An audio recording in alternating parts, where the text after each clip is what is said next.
चलो 2 रुपये कम दे देना। ये सब्जी ले लो, ताजी ताजी सब्जी ले लो। 7 रुपए जुड़ी पालक, 10 रुपए पाव भिंडी। भाई साहब कहिए, चाहिए कुछ? नहीं चाहिए। सब्जी चाहिए क्या? सब्जी एकदम ताजी सब्जी है। अरे भाई जी इधर देखिए ना, एकदम ताजी सब्जी, ताजी। कितने हुए? 100 रुपये साहब। लीजिए साहब। एक काम करो, ये दोनों बैग रखो, मैं 1 मिनट में आता हूँ, ध्यान रखियो। जी साहब। सब्जी ले लो, सब्जी ताजी ताजी सब्जी ले लो। देखिए 10 रुपए पाव भिंडी। साहब कुछ चाहिए क्या? बहन जी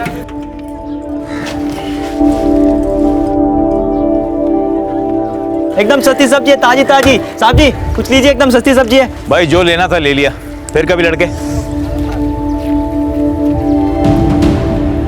ताजी ताजी सब्जी ले लो साहब, सब्जी ले लो। सब्जी सब्जी कुछ चाहिए क्या? कहिए, सब्जी यहाँ पे ताजी ताजी ताजी सब्जी है, ताजी ताजी सस्ती सब्जी है। चाहिए तो कहिए कहिए कहिए, एकदम ताजी सब्जी है, सस्ती सब्जी है। चाहिए क्या भाई साहब? चाहिए क्या? कहिए, ताजी सब्जी एकदम ताजी ताजी सब्जी। कहिए कहिए, 10 रुपए पाव है, 10 रुपए पाव भिंडी है। हाँ, 20 रुपए, 20 रुपए। चाहिए क्या भाई साहब? कहिए कहिए कहिए तो कुछ चाहिए क्या? सब्जी वगैरह? हाँ अरे लीजिए, एकदम सस्ती सब्जी है। 7 रुपए जुड़ी पालक है। चाहिए क्या कुछ? एकदम ताजी ताजी सब्जी है। भाई साहब आपको चाहिए क्या कुछ? ताजी सब्जी ले लो। तुमने किसी को गाड़ी का दरवाजा खोलते हुए देखा क्या? ना साहब मैंने नहीं देखा। तो मेरा बटुआ क्या हवा निकल गई? ए सुनो, तुमने किसी को गाड़ी के आसपास भटकते हुए देखा है? गाड़ी के अंदर से मेरा बटुआ चोरी हो गया। नहीं देखा साहब। तुम ही ने चुराया होगा, अब भोले बन रहे हो। अरे नहीं साहब, ये आप क्या कर रहे हो? सालों से यहाँ धंधा कर रहे हैं, सब्जी बेच बेच कर मेहनत के 2 पैसे कमाते हैं। अगर चोरी ही करनी होती तो मेहनत काहे करते साहब? अभी पता चल जाएगा सालो।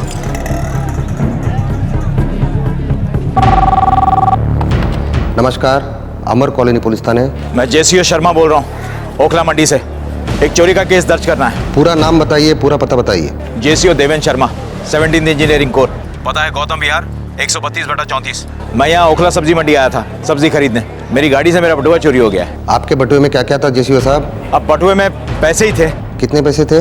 तकरीबन 200 रुपए, 2 100 के नोट और 3 क्रेडिट कार्ड। आपका मोबाइल नंबर दीजिए। 98।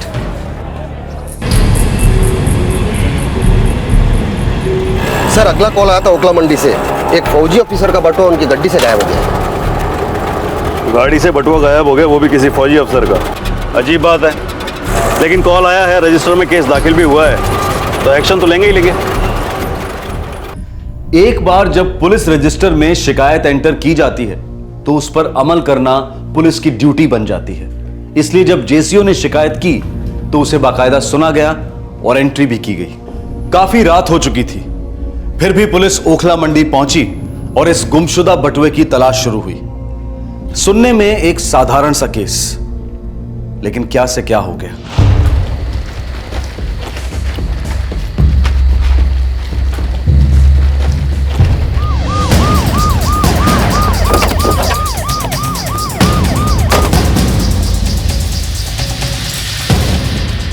आज शाम को कोई बटुआ चोरी होता है यहाँ से? हाँ साहब, एक आदमी बहुत बवाल कर रहा था कि मेरी गाड़ी में से बटुआ चोरी हो गई। गाड़ी कहाँ खड़ी थी? सर सामने खड़ी थी। घनश्याम, जी सर। सारे सब्जी वालों को राउंड अप करो, सबकी तलाश लो, कोई बचना नहीं चाहिए।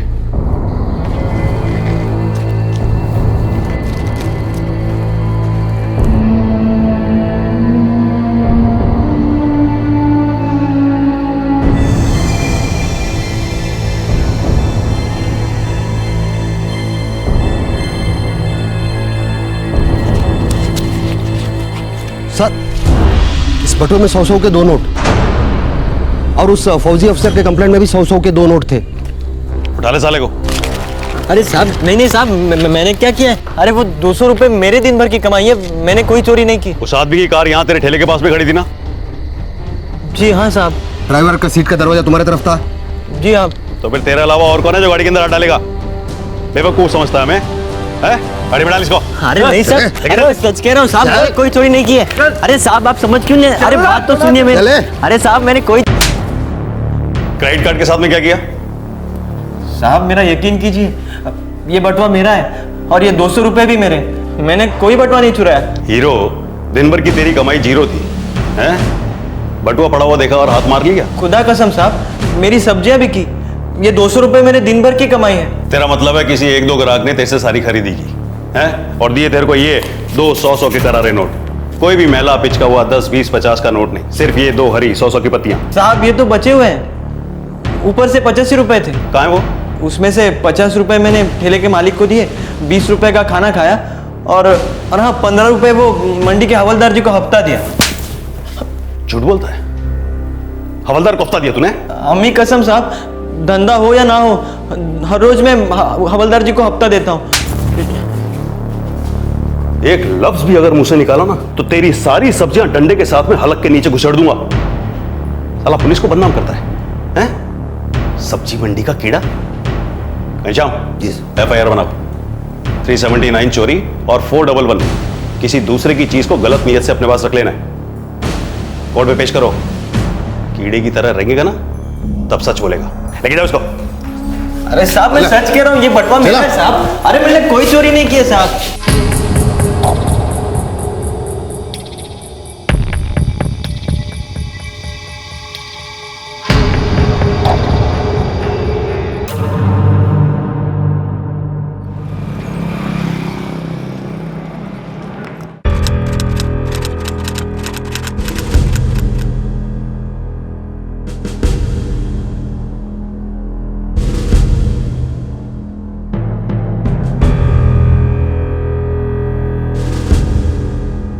चोरी के केसेस में एक इलाके में हुए केसेस की पेशगी और सुनवाई एक साथ होती है। उपस्थित जज महोदय सभी केसेस रूटीन तरीके से पढ़ लेते हैं। अक्सर आरोपी की तरफ देखने का समय भी नहीं होता।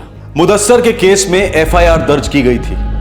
IPC की धारा 379 के तहत चोरी का इल्जाम था और IPC की धारा 411 के तहत किसी गैर की कीमती चीज को गलत इरादे से अपने पास रखने का चार्ज लगाया गया था।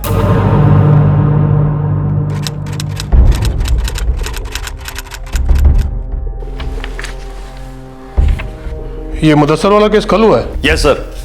शाम तकरीबन 5:30 बजे हमारे पास में कंप्लेनेंट का फोन आया और रात 10:30 बजे हमने आरोपी को धर लिया।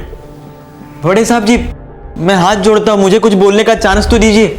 मैंने वो जब बोलने दिया जाएगा तब बोलना, और सिर्फ तभी बोलना। तब तक चुपचाप खड़े रहो। सर इस केस में हम चार्जशीट फाइल करेंगे सर। करो, और तब तक इसे जुडिशियल कस्टडी में ले लो। अगला केस कौन सा है?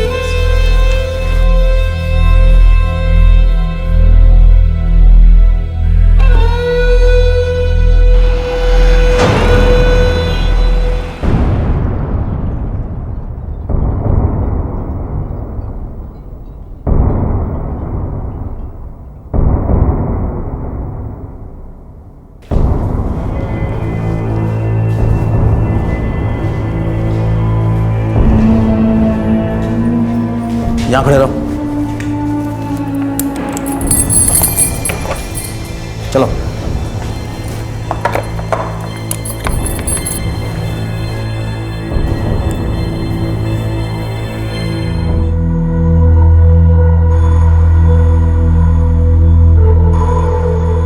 क्यों गए?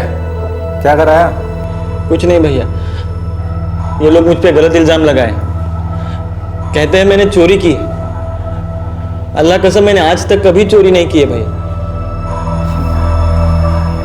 अब जब तू यहाँ से बाहर निकलेगा ना, चोरी क्या खून भी करेगा और डकार तक नहीं लेगा। और वैसे भी तू सरकारी मेहमान है, मस्त रहे, लंबी छुट्टी समझ ले इसको। भैया भैया मैं बेगुनाह हूँ, मुझे यहाँ नहीं रहना, मुझे काम करना है। मेरे घर पैसे भेजने हैं महीने के महीने, वहाँ मेरी अम्मी अब्बू मेरे भाई बहन हैं। अरे मेरे भोलेनाथ, अब से ये 4 दीवारी ही तेरा घर है और हम सब हैं तेरे अम्मी अब्बू, सब कुछ। इससे पहले की जिंदगी को एक सपना समझकर भूल जा, समझा? जेल में रहकर जेल के बाहर का सोचना मना है, क्योंकि बाहर की दुनिया में ना तो कोई तेरे बारे में सोच रहा है और ना ही कोई तेरे गम में रो रहा है। और वैसे भी 2-3 महीने से पहले तू यहाँ से जाने वाला नहीं है।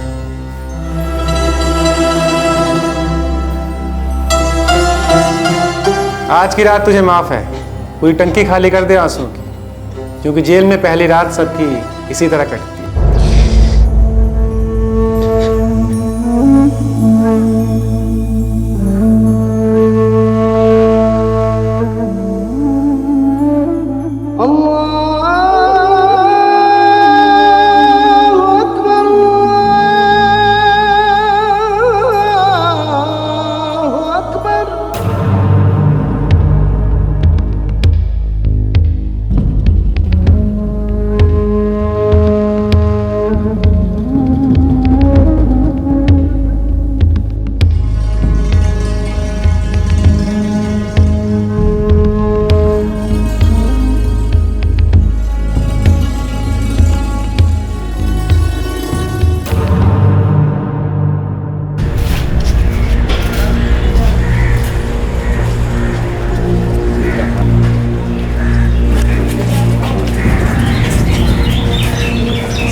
ज्ञान जी, एक सेकंड देंगे मुझे? मुदस्सर, उस औरत से मिल, ह्यूमन राइट्स की मेंबर है, पंख लगा सकती है तुझे। ज्ञान जी, मिला दो ना इस भाई को सिस्टर से, इसका कुछ भला हो जाएगा तो सर से बला टलेगी। सुबह शाम दिन रात बच्चों की तरह प्यूं प्यूं करके रोता रहता है, दिमाग की मैया बहन कर दिया इसने। और तुम जो जिंदगी भर अपने मैया बहन को रुलाते हो, उसका क्या? तकदीर रुलाती है साहब जी, मिलवा दो ना इस बच्चे को। ठीक है, मिलवा दूंगा।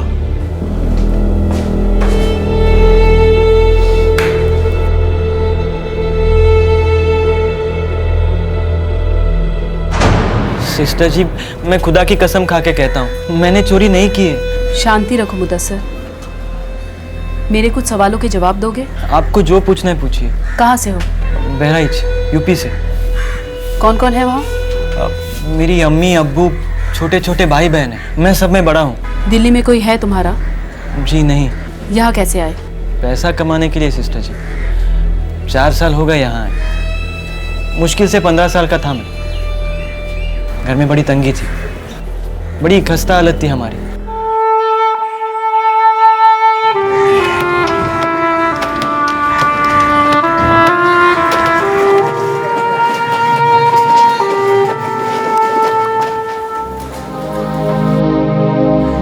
कितने बजे की ट्रेन है रे मुदस्सर बेटा? 6 बजे क्या पूछा?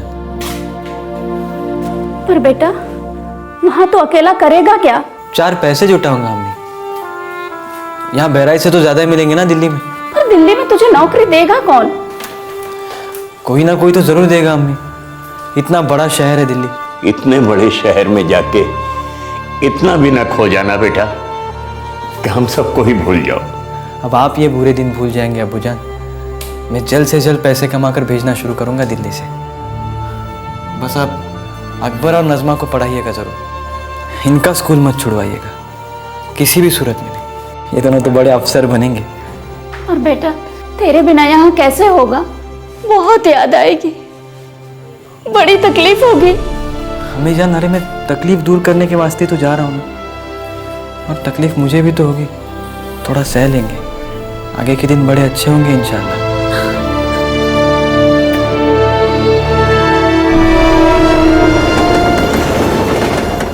यहाँ दिल्ली में पहले कुछ दिन यहाँ वहाँ घूमता रहा, फिर पहली नौकरी मिली होटल में।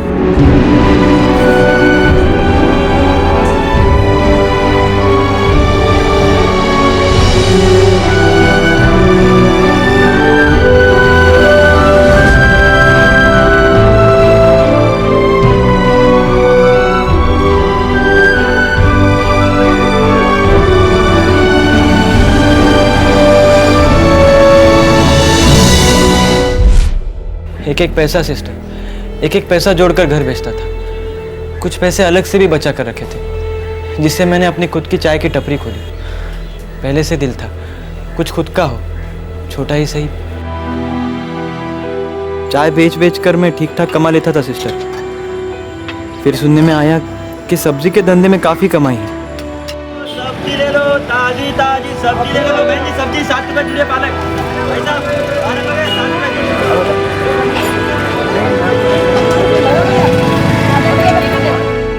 तकरीबन 6 महीने हो गए सिस्टर जी मेरे सब्जी के ठेले को। बड़ा कीमती होता है ये ठेला। मालिक को किराया दो, पुलिस वालों को हफ्ता दो, मंडी में जगह के लिए म्यूनसिपलिटी वालों को, गुंडों को पैसे दो। पैसे बचाने के लिए मैं तो मंडी में ही सोने लगा था। सारी की सारी कमाई घर भेजता था। 2 महीने से वो किन हालात में होंगे क्या पता। एक तो मेरी फिक्र और ऊपर से पैसे भी नहीं। जब ये सोचता हूँ ना तो मेरी आंखें भर आती है सिस्टर। तो तुमने वो बटुआ नहीं चुराया? नहीं सिस्टर जी, मैंने नहीं चुराया। पुलिस ने जो बटुआ मुझसे छीना वो मेरा ही था। उसमें के 200 रुपये भी मेरे ही थे। अरे मैं क्यों चोरी करूँगा? 4 साल से मेहनत करके कमा रहा हूँ, तरक्की भी की। अगर चोरी ही करनी होती तो बहुत पहले की होती ना। मैं अपने अम्मी अब्बू भाई बहन सबकी कसम खा के कहता हूँ, मैंने कोई चोरी नहीं की। सिस्टर जी, मैं आपके सामने हाथ जोड़ता हूँ, मुझे यहाँ से बाहर निकालिए। अगर इस बात की ज़रा सी भी भनक मेरे घर वालों को लगी तो उनकी ज़िंदगी में कयामत आ जाएगी। बिखर जाएंगे वो टूट टूट के। मुदस्सर, शांति रखो। मैं तुम्हारी ज़मानत की एप्लीकेशन फाइल करूँगी और पुलिस से जाकर भी बात कर कर देखती हूँ, शायद कुछ हो जाए। लेकिन तुम हिम्मत मत हारना, अपने खुदा पर भरोसा रखो। देखिए मैडम, इंक्वायरी चल रही है, हम लोग जल्दी ही चार्जशीट फाइल करेंगे। 2 महीने से वो लड़का जेल में सड़ रहा है इंस्पेक्टर। कोई सड़वड़ नहीं रहा मैडम, आपके और हमारे टैक्स के पैसे जाते हैं इन क्रिमिनल्स को जेल में पालने पोसने के लिए। और वैसे भी हमें मैडम 3 महीने का समय मिलता है चार्जशीट फाइल करने का, अभी सिर्फ 2 ही महीने हुए हैं, 1 महीना और है हमारे पास में। इंस्पेक्टर 200 रुपए की चोरी का केस है, कोई आतंकवादी हमले का नहीं। ऐसी भी क्या इन्वेस्टिगेशन चल रही है, जरा बता सकते हैं आप? जी नहीं, बिल्कुल नहीं बता सकता। एक तो आपका लेक्चर सुनूं, ऊपर से आपको सारी रिपोर्ट भी दूं। और फिर मैडम, चोरी 200 रुपए की हो या 2 करोड़ की, चोरी चोरी होती है। आज अगर छोड़ दिया तो कल डाका डालेगा आप ही के घर, फिर आना रोते हुए हमारे पास में। मैं तुम्हारे पास आई थी ये सोच के कि शायद थोड़ी सी इंसानियत, वरना कॉमन सेंस काम कर जाएगा। मैं कोर्ट में अपील करूंगी।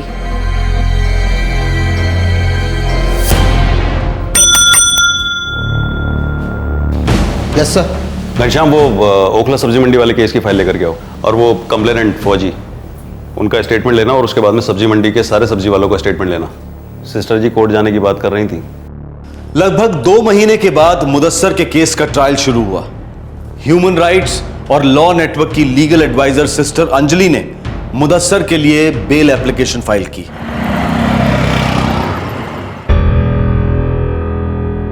जेसीओ देवेंद्र शर्मा, आपने 100 नंबर पर फोन करके अपना पर्स चोरी होने की शिकायत दर्ज कराई थी? जी हाँ, कराई थी। तो आपका बटुआ चोरी हुआ था?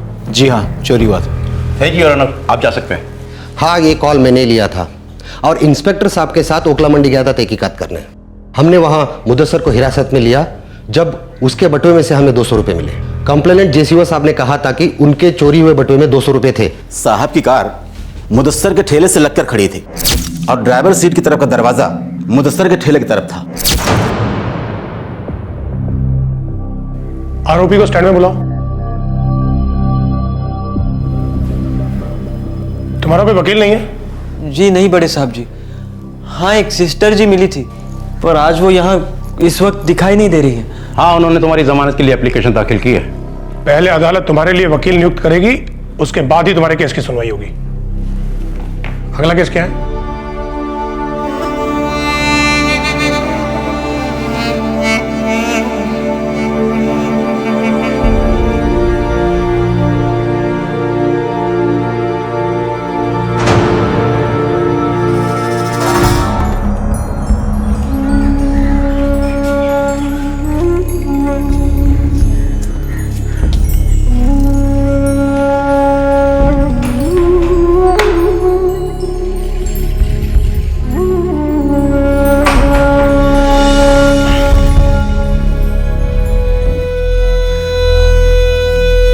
क्या हुआ मुदस्सर? वो अदालत मुझे पहले वकील देगी और फिर सुनवाई शुरू होगी। एक तो शुरू होने में टाइम लगता है, और जब एक बार सुनवाई शुरू होती है तो खत्म होने का नाम नहीं लेती। और इसी बीच जिंदगी जैसी मामूली चीजें गुजरती रहती हैं।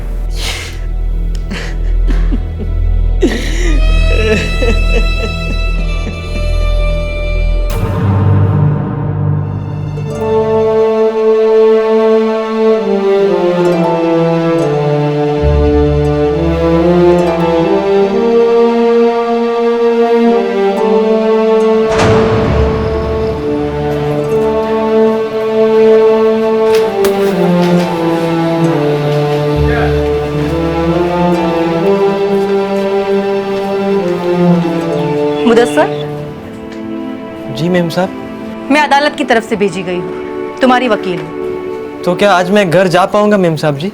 मैं तुम्हारी बेल एप्लीकेशन आगे करूंगी, पर पहले ये बताओ कि तुम्हारा क्या फैसला है? मेरा फैसला? मैं कुछ समझा नहीं मैम साहब जी।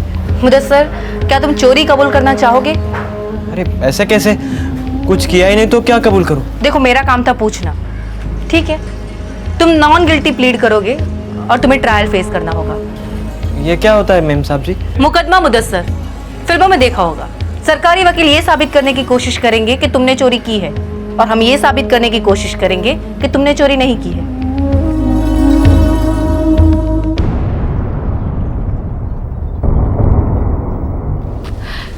योर ऑनर, मेरे क्लाइंट नॉन गिल्टी प्लीड कर रहे हैं, उन्हें ट्रायल फेस करना मंजूर है।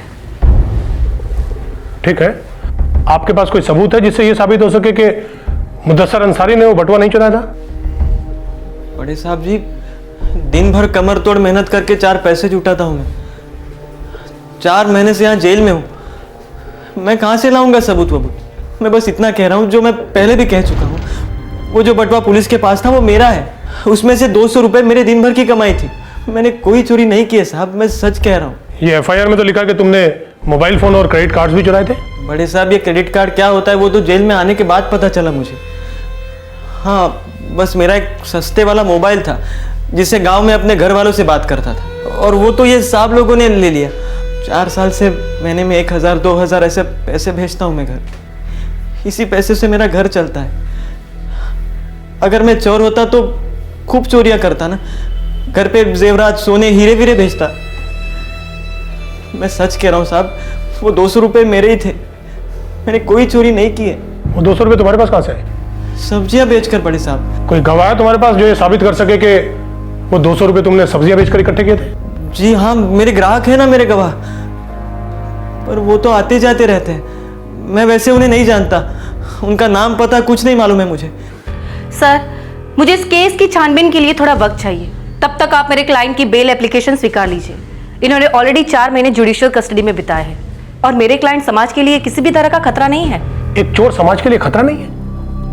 What are you saying, Gayatri? खैर, इसका कोई प्रीवियस रिकॉर्ड नहीं है, इसलिए मैं इसे जमानत दे सकता हूं, और जमानत की रकम होगी 10,000 रुपए। और जो भी आदमी इसकी गारंटी लेगा उसका नाम और पता मुझे चाहिए। कर पाओगे जमानत का इंतजाम? मैं कहां से करूंगा बड़े साहब, मेरे तो 10,000 इकट्ठा अपनी पूरी जिंदगी में नहीं देखे, और अगर होते तो कभी ऐसे आपके सामने खड़ा ही नहीं होता ना मैं। तुम जमानत का इंतजाम नहीं कर सकते, तुम्हें जमानत नहीं मिल सकती। Your bail is cancelled. अगली तारीख तक इंतजार करो। नेक्स्ट केस क्या है? बड़े साहब जी, मेरा यकीन कीजिए, मैंने चोरी नहीं की है बड़े साहब जी। मैं अपने अम्मी और अब्बू की कसम खाता हूँ बड़े साहब जी, मैंने कुछ नहीं किया है। मेरी बात तो सुनिए बड़े साहब जी।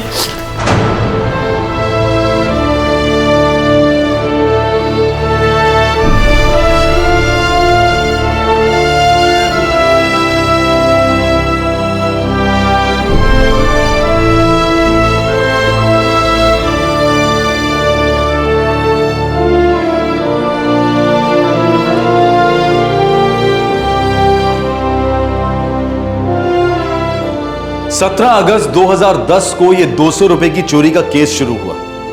यह रकम इतनी छोटी थी, आरोप इतना छोटा था, पूरा केस इतना छोटा था कि इसकी सुनवाई की, इसे अंजाम देने की किसी को कोई जल्दी नहीं थी। बस 19 साल का मुदस्सर जेल में पड़ा सड़ रहा था। पूरे 6 महीने बीत गए और फिर आया फरवरी 2011 का सुनवाई का दिन।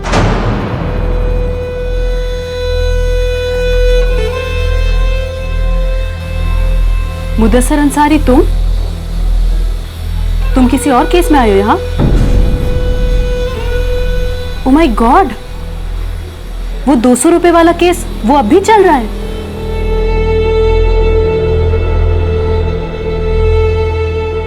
ट्रायल चल रहा है। पर बेल? जमानत की रकम थी 10,000 रुपये, मुदस्सर नहीं भर पाया, सो नो बेल। ये तो गलत है गायत्री। वो गरीब लड़का 10,000 रुपए कहाँ से लाता, वो भी 200 रुपए की चोरी के केस के लिए? ये जज के ऑर्डर्स थे, इसमें मैं क्या कर सकती हूँ? आप एक फेवर करेंगे मुझ पर? कैसा फेवर सिस्टर अंजलि? ये केस मुझे सौंप दो। ठीक है, अगर तुम उसकी हेल्प कर सकती हो तो इसमें मुझे क्या एतराज हो सकता है?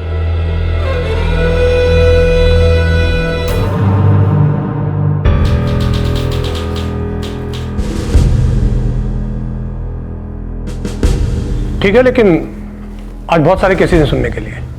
मुदस्सर अंसारी के केस की सुनवाई अगले हफ्ते सोमवार को होगी।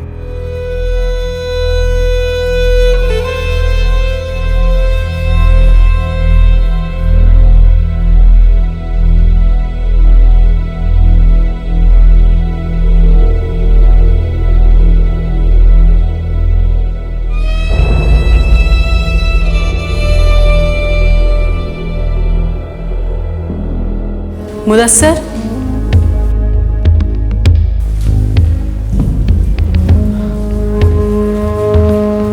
मुदस्सर, मैं तुम्हें यहाँ से बाहर निकालूंगी बहुत जल्द।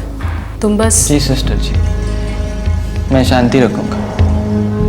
हिम्मत नहीं हारूंगा, खुदा पे भरोसा रखूंगा।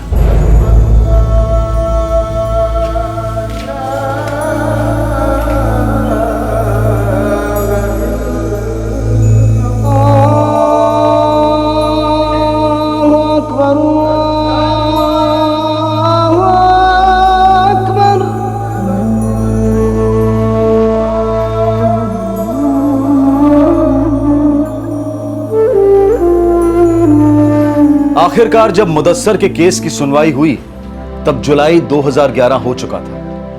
200 रुपए की चोरी का केस लगभग 1 साल के बाद सुना जा रहा था और इस सुनवाई से पहले एक बहुत दुखद हादसा हुआ।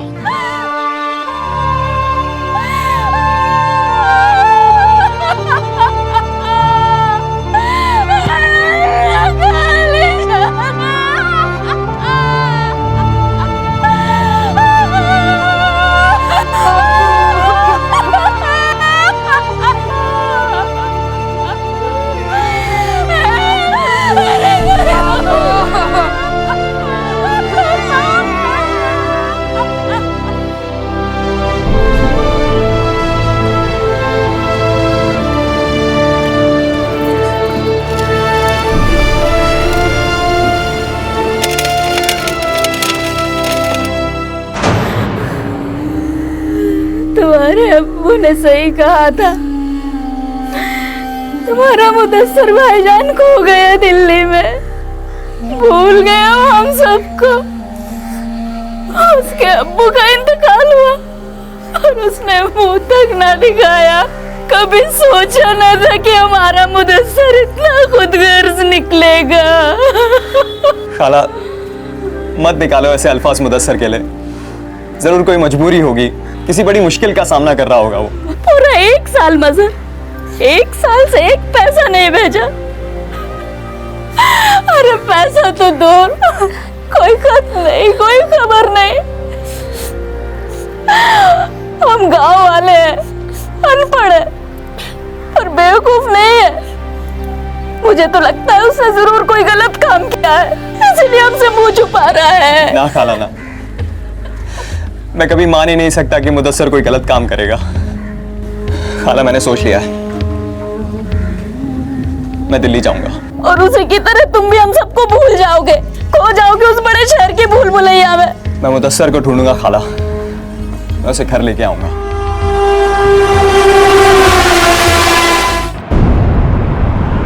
साहब एक बात चेक कर लीजिए, हम पहले गए थे ओखला सब्जी मंडी, वहां जाके पता चला कि हमारे मुदस्सर पर कोई पुलिस केस हुआ है। फिर हम गए अमर कॉलोनी पुलिस थाने, वहां पे किसी साहब ने बताया कि वो यहाँ इस जेल में है। साहब एक मुद्दस्सर अंसारी है बैरक नंबर 7 में। साहब एक बार मुझे उससे मिलने दीजिए, मेरा दिल कह रहा है वो वही है साहब। अब्बा मेरे अब्बा जान, मुझे माफ कर दो अब्बा जान, मुझे माफ। इतने बड़े शहर में जाके इतना भी ना खो जाना बेटा कि हम सबको ही भूल जाओ। अब्बू, अब आप ये बुरे दिन भूल जाएंगे अब्बू जान। मैं जल्द से जल्द पैसे कमाकर भेजना शुरू करूंगा दिल्ली से। जब से तूने पैसे भेजने बंद किए, उनकी हालत बद से बदतर होती गई। खाने पीने के लाले पड़ गए थे, हमसे जो हो सकता था हमने किया, पर तू तो जानता ही है, हम भी उस डूबती नाव में सवार कैसे गए। अब्बा बीमार रहते थे,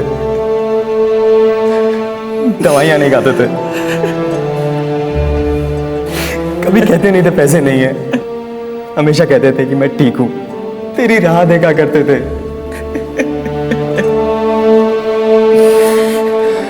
और फिर 5 दिन पहले प्यारे हो गए अल्लाह मियां को।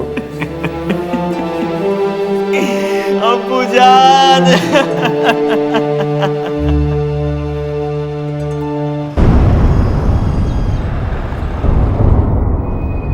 सर, इस लड़के की जमानत की रकम 10,000 रुपए तय की गई। ये कहाँ का इंसाफ है? ये लड़का बार बार कह रहा है कि इसने वो 200 रुपए नहीं चुराए। इसके पास क्या सबूत है कि इसने वो पैसे नहीं चुराए? सर, पुलिस के पास क्या सबूत है साबित करने के लिए कि मुदस्सर चोर है? मैं खुद जेसीओ देवेंद्र शर्मा से मिल चुकी हूँ सर। ये रहे उसके पुलिस कंप्लेंट की कॉपी। इसमें जेसीओ कहते हैं कि जो बटुआ पुलिस को मुदस्सर से बरामद हुआ वो उसका है ही नहीं। दूसरी बात जो सबसे ज्यादा इंपॉर्टेंट है सर, पुलिस को मुदस्सर के बटुए से 200 रुपए के नोट मिले। सो व्हाट सर, क्या दुनिया के ये लास्ट 200 रुपए के नोट है जो किसी के पास नहीं हो सकते? क्या सबूत है जेसीओ के चोरी किए गए नोट वही हैं जो इस लड़के से बरामद हुए? क्या नोट्स के नंबर सेम है, फिंगरप्रिंट्स है, क्या है? जो भी हो, लेकिन इससे ये तो साबित नहीं होता कि वो 200 रुपए इस लड़के के। सर, कानून के मुताबिक अदालत को ये साबित करना चाहिए कि मुदस्सर गुनहगार है, लेकिन यहाँ पर तो मुदस्सर अपने आप को ही बेगुनाह साबित करने पे लगा पड़ा है। सर, रहम करो इस लड़के पर। ये एक मेहनती लड़का है जिसने बड़े मुश्किल से अपने सब्जी बेचने का व्यवसाय शुरू किया है। ये अपने फैमिली का एकमात्र कमाने वाला इंसान है। इस पूरे केस ने मेंटली हिला के रख दिया इस लड़के को। इस दौरान ये अपने फादर को भी खो चुका है सर। इसकी फैमिली उत्तर प्रदेश बहराइच गांव में बहुत बुरे दिन देख रही है।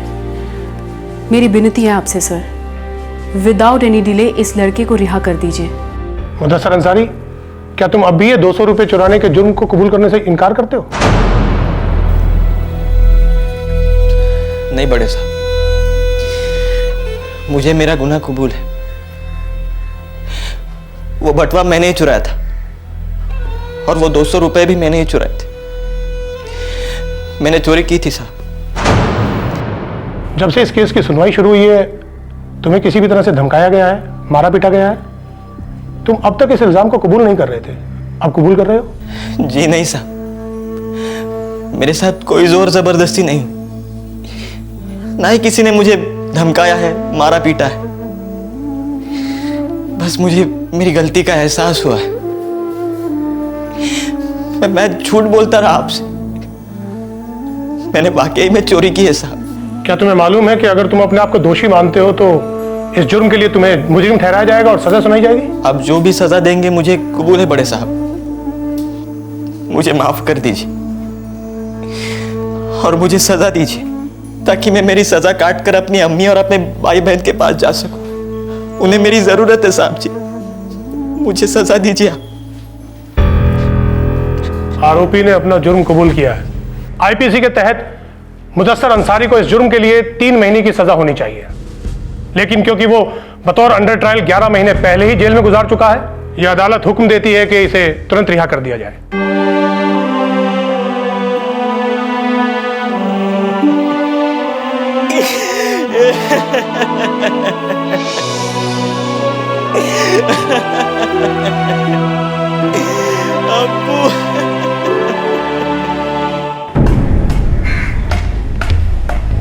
मुदस्सर चलो।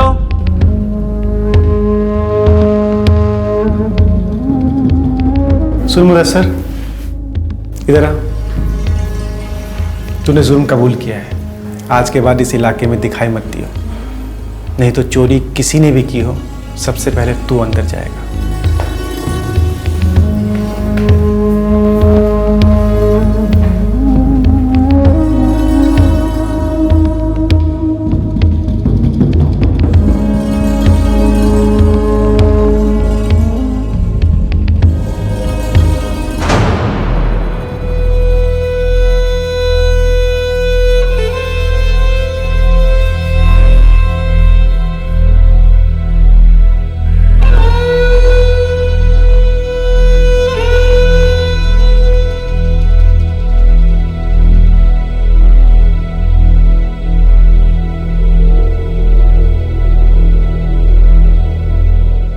पूरे 11 महीने जेल में इंतजार करने के बाद आखिरकार मुदस्सर को आजादी नसीब हुई, लेकिन बहुत बड़ी कीमत चुकानी पड़ी उसे इस आजादी के लिए। मुदस्सर को अपने ऊपर लगे 200 रुपए की चोरी के आरोप को कबूल करना पड़ा।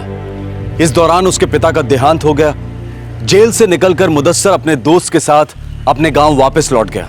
ह्यूमन राइट्स और लॉ नेटवर्क के लीगल एडवाइजर ने मुदस्सर की तरफ से मानहानि का केस फाइल करना चाहा, लेकिन मुदस्सर से कोई कांटेक्ट नहीं हो पा रहा है। ह्यूमन राइट्स और लॉ नेटवर्क के आंकड़े बताते हैं कि देश भर में हजारों अंडर ट्रायल्स जेल में सालों सड़ते रहते हैं क्योंकि उन्हें कानूनी मदद उपलब्ध नहीं हो पाती। 200 रुपए की चोरी के केस में जमानत की रकम 10,000 रुपए। एक तरफ लोग करोड़ों लूटकर डकार तक नहीं लेते, अरबों के स्कैम के बाद चुटकी बजाते छूट जाते हैं, और यहां सिर्फ 200 रुपए की चोरी के लिए एक 19 साल का लड़का अपनी जवानी के 11 महीने जेल की अंधेरी सलाखों के पीछे काटता है, वो भी एक ऐसे जुर्म के लिए जो कभी साबित ही नहीं हुआ। उस लड़के ने कबूल कर लिया ताकि उसे छुटकारा मिल सके। इस केस में दोषी कौन है? वो आदमी जिसका बटुआ चोरी हुआ? जी नहीं, वो अपनी जगह बिल्कुल सही था। क्या पुलिस दोषी है जिन्होंने उस कंप्लेंट पर अमल किया?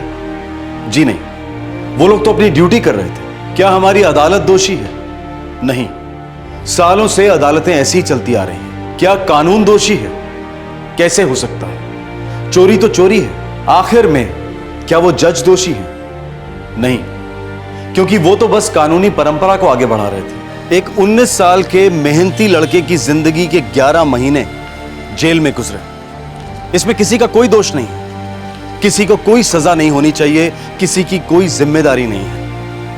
हमारे आज के एपिसोड की दूसरी कहानी।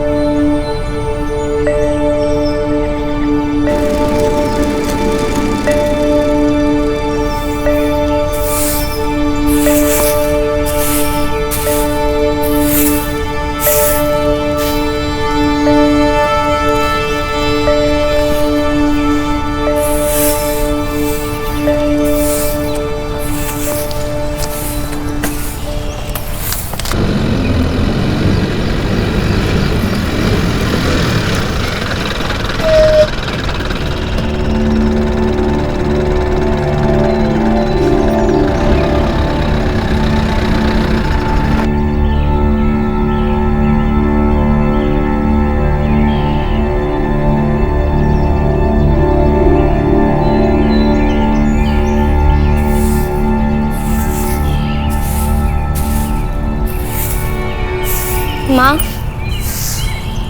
अरे मीनू, कोई खबर ही ना की। आजा। दीदी, दीदी, कैसी हो?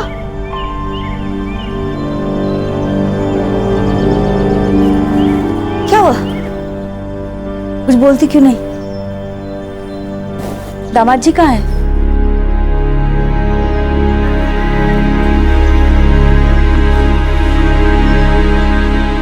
पता ना क्या हुआ।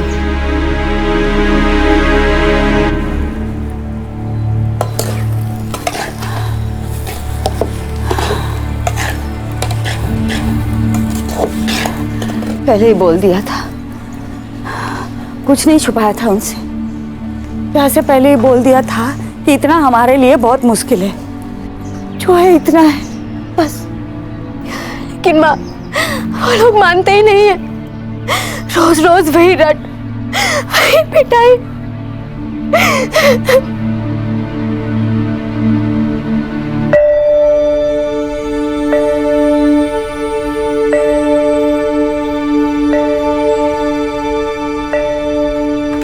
सौम्य सिंह जी, मीनू मेरे भाई की बेटी सही, लेकिन मेरे लिए सगी बेटी से कम नहीं है। शादी में कोई कसर नहीं छोड़ेंगे, आप लोग बेफिक्र रहिए। लेकिन ये जो आप मोटरसाइकिल और 50,000 की बात कर रहे हैं ना, वो हमारे लिए बहुत मुश्किल है। सच कहती हूँ बहन जी। अब देखिए सविता बहन, जिंदगी कहाँ आसान है, मुश्किलों का पहाड़ी तो है जिंदगी। अब दीपक आपका होने वाला दामाद नहीं, बेटा है बेटा। और आप अपनी बेटी को जो कुछ भी देंगी, उसी की तो जिंदगी संवरेगी। हमारा क्या है, बस ये दोनों खुश रहें। 8वीं तक पढ़ी है मेरी बेटी। उसके बाबूजी जिंदा होते ना तो कॉलेज पूरी करती। पढ़ाई को लेकर बहुत था उन्हें। बहन जी, थोड़ा हमारी हालत के बारे में भी सोच लीजिए। अजी अब 8 क्लास पढ़ी हो या कॉलेज, उससे क्या फर्क पड़ता है? उसे तो रोटी ही बनानी है, घर बार ही संभालना है, ये ना कि किसी के सर पे बैठकर डिग्री झाड़नी है। अब पत्रियां मिल गई हैं, बस इन्हें मिलाना बाकी है। अब इनके मिलने में कोई बाधा नहीं आनी चाहिए, खासकर आपकी तरफ से। देखिए सविता बहन, कई बार है ना, बड़े बड़े काम छोटी छोटी गलतियों की वजह से बिगड़ जाते हैं। सोच लीजिए आप।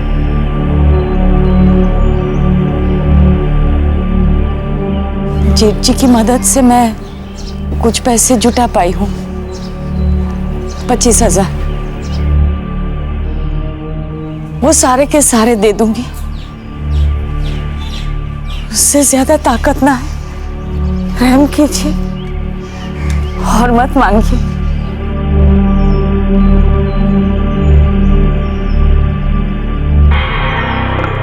रहम वहम की क्या बात करो बहन जी, अब ना है ताकत तो ना है। अब हम भी कोई लालची भेड़िए तो है ना। अब यहाँ तक आए हैं तो यहाँ से लौट के जाना मुश्किल है। अब जो है जैसा है निभाएंगे।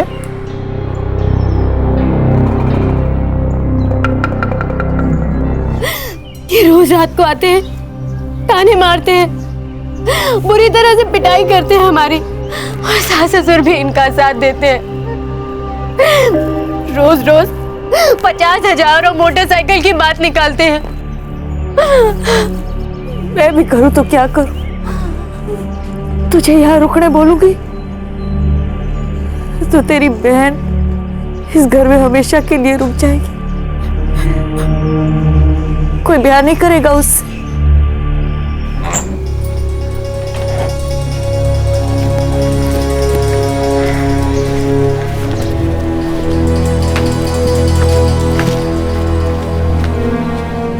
मैं तेरी दीदी को छोड़ के शाम तक लौट आऊंगी। तू ख्याल रखना घर का। जी माँ।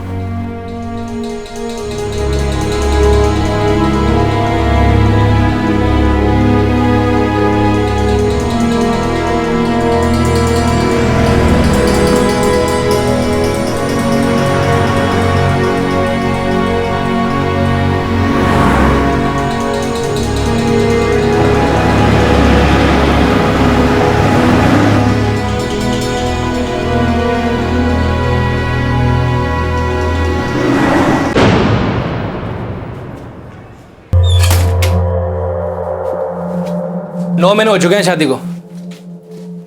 इतने में तो अच्छी खासी रकम जमा कर ली होगी आपने। अब ऐसा भी नहीं है कि आपकी हालत इतनी ज्यादा खस्ता है। सही कह रहे हो बेटा, कुछ पैसे जरूर इकट्ठा किए, लेकिन ये क्यों भूल रहे हो, मेरी दूसरी बेटी भी है नीता। अरे समझण, आपके जेठ जी तो कह रहे थे कि वो आपकी बेटियों के पिता समान हैं।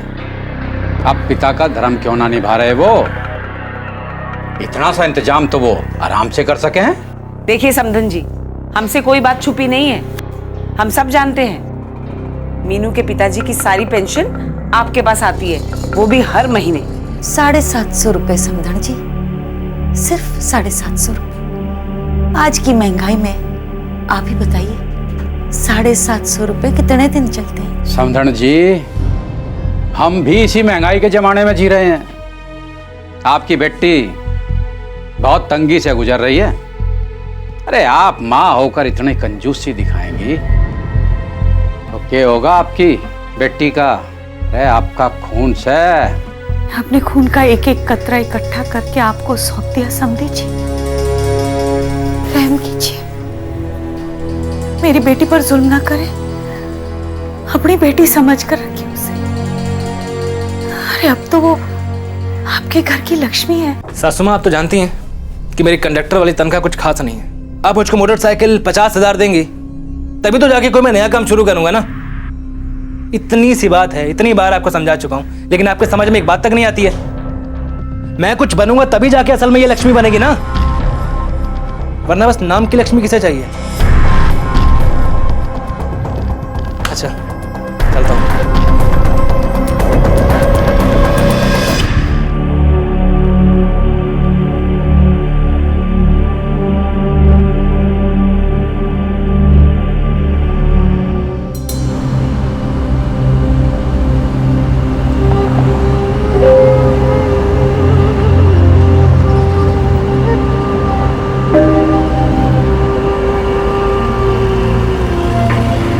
पांच साल पहले एक रोड एक्सीडेंट में सविता के पति का देहांत हो गया।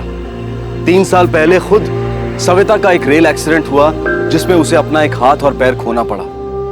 अपाहिज तकदीर के बावजूद सविता ने अपनी दोनों बेटियों की परवरिश की, पर अब जब बड़ी बेटी पर ससुराल में हिंसा और जिल्लत का कहर टूट पड़ा था तो इस मां के पास हिम्मत नहीं थी ये कहने की कि बेटी छोड़ दे उस जल्लाद को और लौटा अपने घर। कहने को यह सबसे सही कदम होता है कि एक पीड़ित लड़की अपने पति का घर छोड़कर अपने मायके चली आए, लेकिन क्या यह ऑप्शन हर लड़की के पास होता है? अक्सर लड़की के माँ बाप ये सोचकर चुप हो जाते हैं कि समय सारे घाव भर देगा, समय हर मर्ज की दवा है, लेकिन क्या ऐसा होता है? सविता अम्मा जी, सविता अम्मा जी। क्या हुआ? फरीदाबाद से आपके लिए फोन आया है।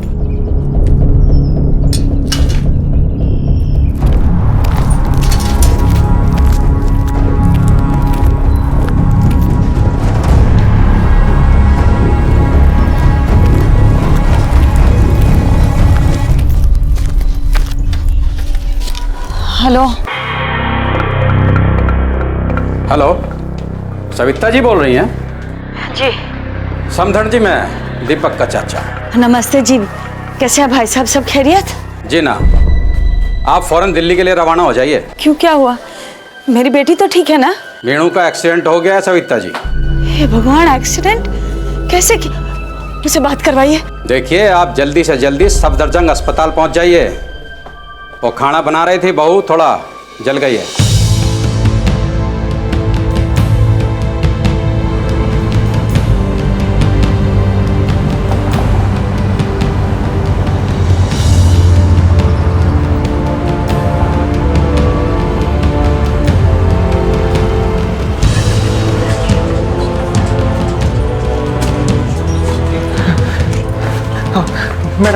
मैडम जी हमारी बेटी को यहाँ भर्ती किया गया है। कौन सा डिपार्टमेंट? खाना बनाते समय जल गई। जी। ओके, तो आप बंस वार्ड में जाओ, इधर से बाएं। अच्छा, चलो। मैडम जी, इसको क्या हुआ, कैसे हुआ?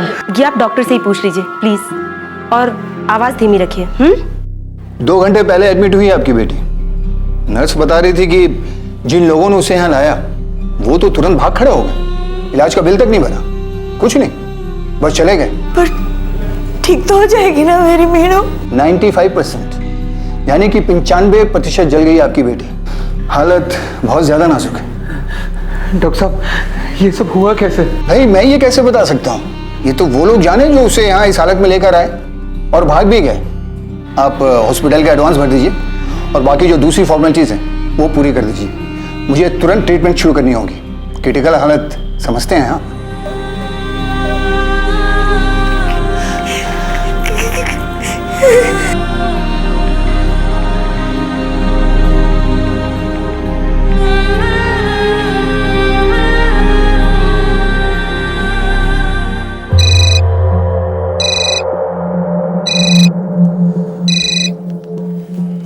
हेलो दीपक बेटा, मैं मेनू का ताऊ बोल रहा हूँ। हाँ कहिए, क्या बात है? बताओगे तो तुम बेटा। बेटा ये मीनू को क्या हुआ और कैसे हुआ? चाचा जी ने फोन किया तो था मीनू की मम्मी को, बताया तो है उनको सब कुछ। मैं क्या बताऊं अब? हमेशा की तरह खाना जला दिया उसने। कुछ हुआ रसोई में, उसी को आग लग गई और क्या। दीपक बेटा, मीनू की तबीयत बहुत खराब है और ऐसी हालत में तुम उसे अस्पताल में छोड़कर चले गए, क्यों? तो और क्या करते हैं हम? देखिए, हमारा मीनू के साथ अब कोई लेना देना नहीं है। पर एक बात और सुन लीजिए, अस्पताल का जो बिल आएगा ना, वो हमारे नाम पे मत फड़वाइएगा। 1 पैसा नहीं दूंगा मैं, क्योंकि जब मैंने पैसे मांगे तब तो खूब तेवर दिखाया आप सबने। और बार बार ऐसे फोन मत किया कीजिए, और भी काम होते हैं जिंदगी में। दीपक,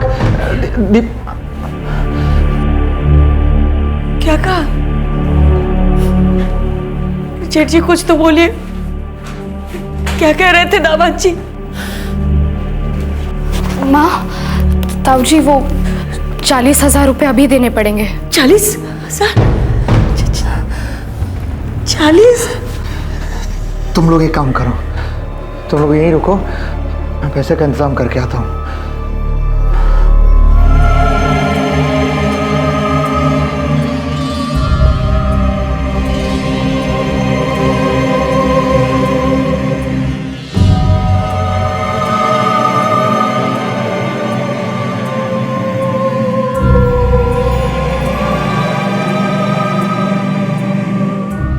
मीनाक्षी के 95% बर्न्स थे। उसके अपने पति और ससुराल वालों ने उसे अस्पताल में किसी कबाड़ की तरह पटक दिया था। उसका इलाज तभी मुमकिन हुआ जब उसकी मां और उसके ताऊ ने अस्पताल में पैसे जमा किए। मीनाक्षी की हालत काफी खराब थी, बचने की उम्मीद लगभग 0 थी। लेकिन मीनाक्षी की मां सविता इतनी आसानी से हार मानने वालों में से नहीं थी।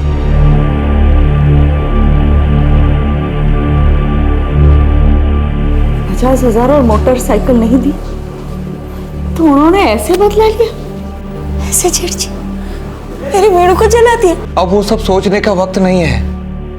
अब तो बस ये दुआ करो कि किसी तरह से हमारी मीनू की जान बच जाए। मेरी मीनू को कुछ नहीं होगा, लेकिन जिन्होंने उसके साथ ऐसा किया है ना, माता रानी की कसम, उनके साथ कुछ ना कुछ होगा, बहुत बहुत बुरा होगा। शर्म आती है मुझे अपने आप पर, कैसी माँ हो, मजबूरी में अपनी बेटी को आग में धकेल दिया। लेकिन मैं उसे इस आग से निकालूंगी और उन सबको फूंक दूंगी मैं। आपको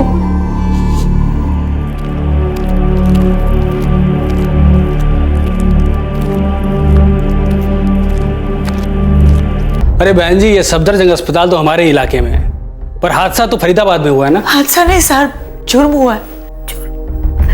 और कहाँ हुआ, उससे क्या फर्क पड़ता है? फर्क पड़ता है बहन जी, बहुत फर्क पड़ता है। एक तरफ आपका घर है, एक तरफ किसी और का घर है।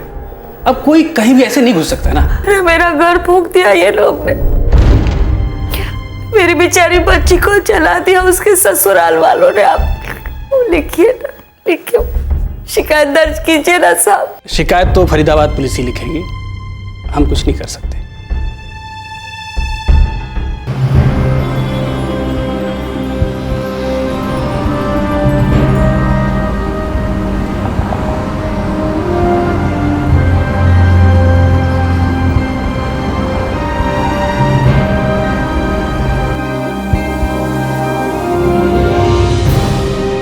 क्या कहा आपने? दीपक सिंह, भरतनगर बस्ती। हाँ साहब, उसने और उसके परिवार वालों ने मेरी बेटी को जिंदा जलाने की कोशिश की। एक मिनट। जी सर। अरे सिंह, वो जो आज हमारे यहाँ एनसी दर्ज हुई है ना, उसकी फाइल लेके आओ। Yes sir.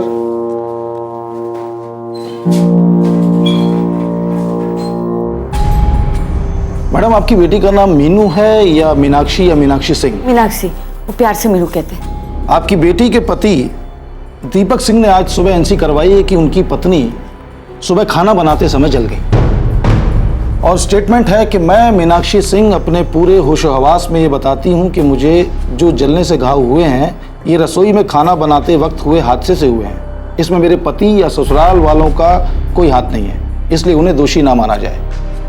जो हुआ मेरी भूल से हुआ। मीनाक्षी सिंह। और मीनाक्षी ने अंगूठा भी लगाया डिक्लेरेशन पर।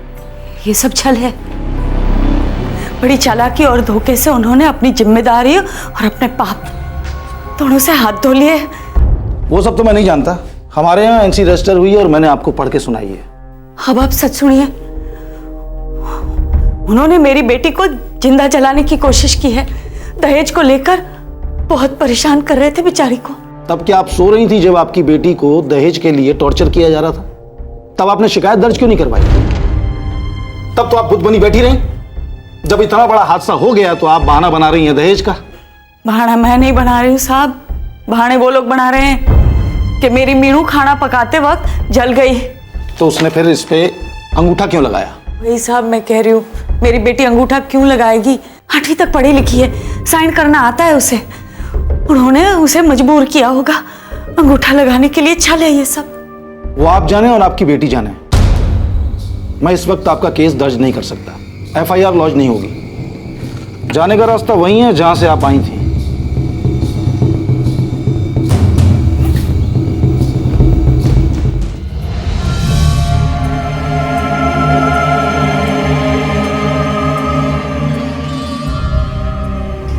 मैं आपको झूठा दिलासा नहीं दूंगा। बचने के चांसेस मान के चलिए है ही नहीं। ऐसा मत कहिए डॉक्टर साहब, सोने जैसी बेटी है हमारी, बड़ी हिम्मत वाली है वो। देखिए, मैं आपके दर्द को समझ सकता हूँ, पर मेरा काम है आपको सच बताना, सो मैंने बता दिया। वैसे हम लास्ट ट्राई कर रहे हैं, काफ़ी खून की ज़रूरत पड़ेगी। जल्द से जल्द आप ये खून का इंतज़ाम कीजिए। ये एक बहुत पेचीदा केस है। गले के नीचे पूरा बदन जल चुका है।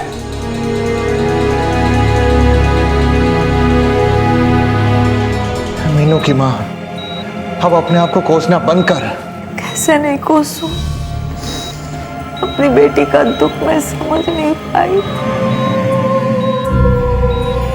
मेरी बच्ची कितना चीखी होगी, कितना रोई होगी, कितना तड़फड़ाई होगी।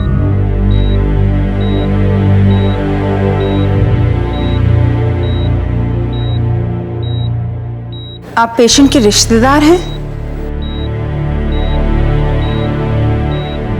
देखिए, मैं वंदना वर्मा हूँ, नेशनल कमीशन फॉर विमेन से आई हूँ, आपकी मदद के लिए आई हूँ। 2011 में पूरे देश भर में 12,000 मौतें रिपोर्ट हुई जो दहेज को लेकर जलाने की वजह से हुई थी। ये आंकड़े हर साल 12% से बढ़ते जा रहे हैं। ये ऐसे केसेस हैं जिनमें एफआईआर दर्ज होती है, चार्जेस भी साबित होते हैं, लेकिन न जाने ऐसे कितने केसेस हैं जो ना तो रिपोर्ट होते हैं और ना ही जिनकी तहकीकात होती है। देश के लगभग सभी बड़े हॉस्पिटल्स के बर्न वार्ड में नेशनल कमीशन ऑफ विमेन के प्रतिनिधि केस टू केस चेकिंग करते रहते हैं ताकि ऐसे अनरिपोर्टेड केस पकड़ में आ जाएं जहां षड्यंत्र की बू आ रही हो।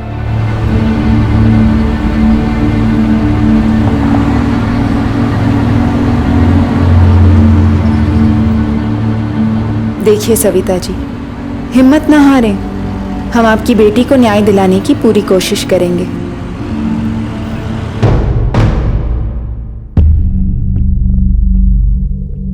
आप एक बार भी हॉस्पिटल नहीं गए लड़की की हालत जानने, एक बार भी उसके ससुराल नहीं गए इस हादसे की तहकीकात करने, और आपने सीधे सीधे एनसी रजिस्टर कर दी इंस्पेक्टर। मैडम, लड़की का पति, उसकी सास और उसका चाचा खुद यहाँ आए थे और उन्होंने स्टेटमेंट दिया, और लड़की का स्टेटमेंट अंगूठे के निशान के साथ दिया, तो एनसी दर्ज नहीं करूंगा तो क्या करूंगा? वैसे तो लड़की की माँ भी खुद यहाँ आई थी और आपको एक बहुत बड़ा सुराग भी दिया था कि लड़की दस्तखत करना जानती है, तो फिर ये अंगूठा लगाने का क्या मतलब? इसके बावजूद आपने एक बार भी लड़की से मिलना जरूरी नहीं समझा? बेहोश लोगों से मिलने का मतलब? और हम ऐसा कैसे मान के चलें कि ये दहेज का केस है? लड़की वालों ने लड़के वालों के खिलाफ कभी कोई शिकायत दर्ज की है? लड़के वाले 95% बर्न्स वाली अपनी घर की बहू को अस्पताल छोड़ाए, एक बार भी वापस नहीं गए, इलाज के लिए एक दमड़ी बाहर नहीं निकाली। आपको कुछ भी अटपटा नहीं लगता? आपको यह भी अटपटा नहीं लगता कि एक 95% जल चुकी लड़की अंगूठे का निशान कैसे लगाएगी? क्या उसने वो निशान जलने के पहले लगाया था या जलने के बाद? कुछ भी नहीं लगता? एक बार भी आपके जहन में यह नहीं आता कि ये केस एक एक्सीडेंटल फायर का नहीं बल्कि एक डाउरी बर्निंग केस है? अगर मैं तहकीकात करूं और पता चले कि एक्सीडेंटल फायर केस है तो भी दहेज का केस नहीं बनता, क्योंकि लड़की का कोई स्टेटमेंट हमारे पास नहीं है, और जब तक एफआईआर दर्ज नहीं होती ये केस एक्सीडेंटल फायर का ही रहेगा। ये बात आपके जहन में नहीं आती?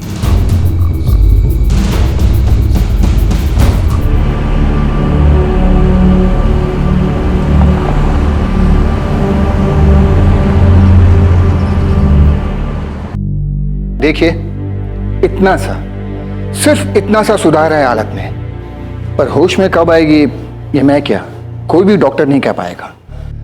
होश में आने के कई लेवल्स होते हैं। एक पुलिस को सीरियस स्टेटमेंट देने की हालत, दूर है, बहुत दूर। दूर है तो हम दूर तक चलेंगे, उम्मीद नहीं छोड़ेंगे। वंदना जी, इस केस को मैं अच्छी तरह समझ चुका हूं। जो कुछ भी करना होगा मैं जरूर करूंगा, लेकिन इन सब के लिए लड़की का स्टेटमेंट जरूरी है। डॉक्टर का कहना है कि वो बहुत जल्द होश में आएगी। तो तब तक इंतजार करते हैं मैडम। मैं 24 घंटे अवेलेबल हूँ, जैसे ही होश आए जस्ट कॉल मी, चाहे कोई भी वक्त हो, I will be there. Thank you SM sir.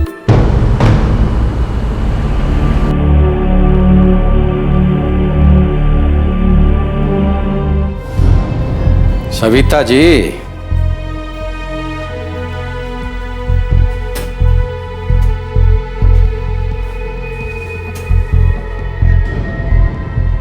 जो होया सो होया, उसे रहने दो।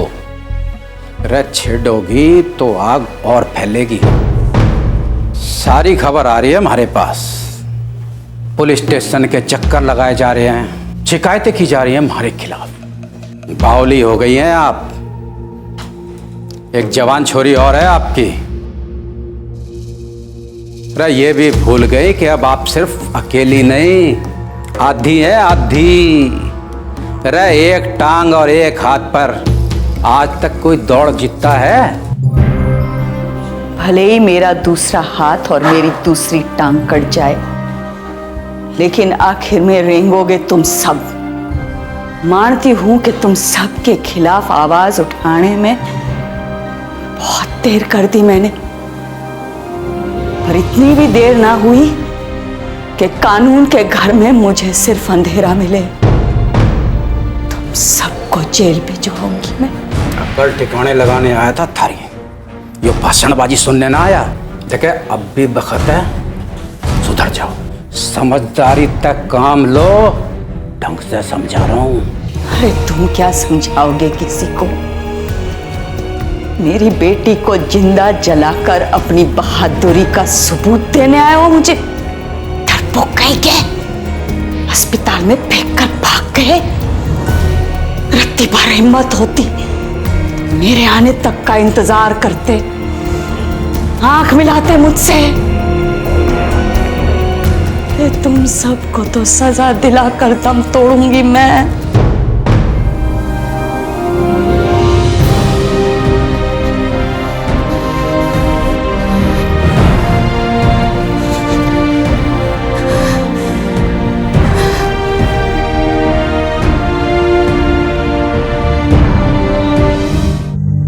जलने के बाद पूरा एक हफ्ता मीनाक्षी होश और बेहोशी की कगार पर तड़पती रही। 95% तक जलने के जख्मों से जूझती रही। आखिरकार आशा और उम्मीद की एक किरण नजर आई। मीनाक्षी अपना बयान देने की हालत में आ गई थी। उसने पुलिस को बताया कि उसके साथ क्या हुआ था, कैसे हुआ था और क्यों हुआ था।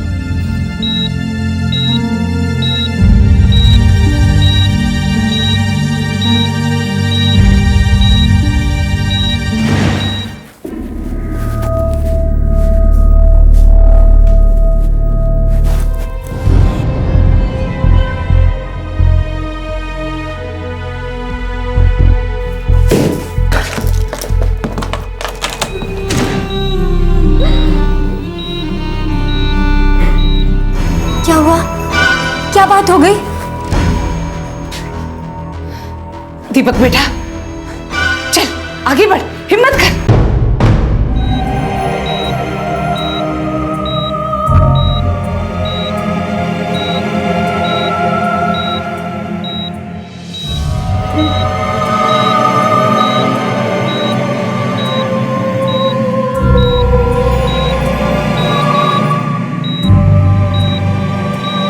अब मैं देखता हूं लोकल पुलिस स्टेशन कैसे एफआईआर दर्ज नहीं करता। आइए।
डॉक्टर साहब? देखिए, मीनू की हालत बहुत ज्यादा खराब हो गई थी। अब कैसी है दीदी? बेटा, तुम्हारी दीदी अब नहीं रही। I am really sorry.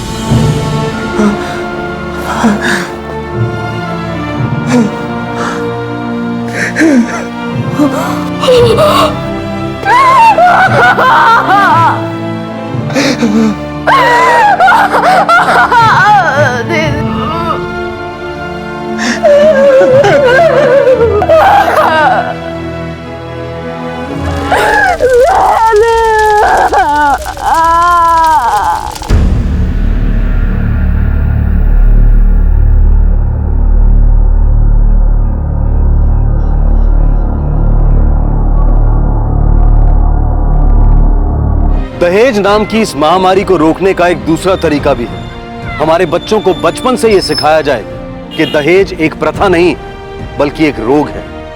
अगर बच्चों के स्कूल की टेक्स्ट बुक्स के द्वारा उन्हें दहेज के बारे में आगाह किया जाए तो शायद दहेज के खिलाफ लड़ाई में फतेह हासिल हो सके। शायद एक ऐसी नई पीढ़ी तैयार हो सके जो दहेज प्रथा को हर रूप में नकार दे। हम अपने बच्चों को ईश्वर और अच्छे नैतिक मूल्यों के बारे में सिखाते हैं, लेकिन हम उन्हें बुरे मूल्यों और हैवानियत से आगाह क्यों नहीं कराते? क्राइम पेट्रोल में हम बार बार बच्चों की सही एजुकेशन के माध्यम से बदलाव लाने की सोच पर जोर देते हैं। हमारा इस बात पर दृढ़ विश्वास है कि हम जो बीज बोएंगे वैसा ही फल पाएंगे। तब और सिर्फ तब हम एक ऐसे समाज की कल्पना कर सकते हैं जहां पर होता है, चलता है ऐसे शब्द सुनाई नहीं देंगे। आपसे फिर मुलाकात होगी क्राइम पेट्रोल दस्तक के अगले एपिसोड में। तब तक अपना ख्याल रखें, सुरक्षित रहें। जय हिंद। इस तरह के और भी एपिसोड देखने के लिए हमारे चैनल को सब्सक्राइब करें और बेल आइकन दबाना ना भूलें।